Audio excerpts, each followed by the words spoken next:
Research Assistant is a generative AI powered tool that works alongside library search.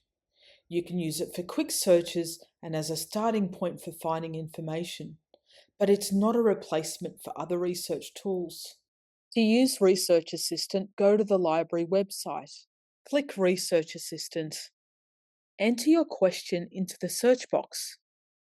You'll receive an overview of 5 relevant sources from the Central Discovery Index, a vast repository of academic material. The overview gives you background information on the topic, and the references show where the information has come from.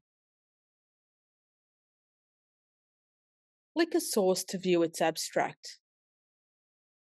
Click Copy to copy the overview, sources, and their abstracts to the clipboard.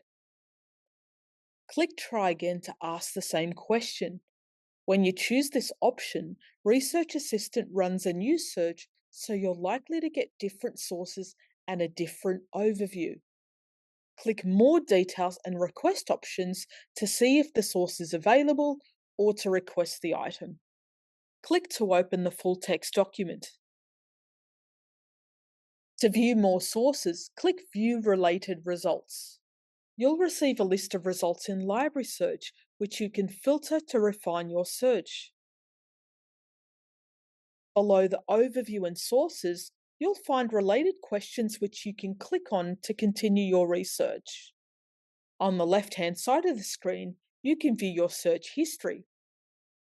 Unlike other generative AI tools, Research Assistant is not conversational and does not support follow-up questions.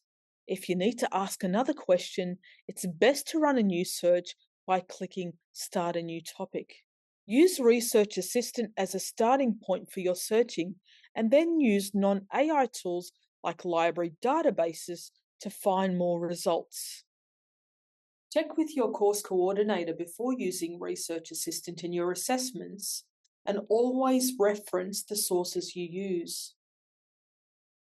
For more help with using Research Assistant, refer to the Research Assistant Library Guide or contact the library for more help.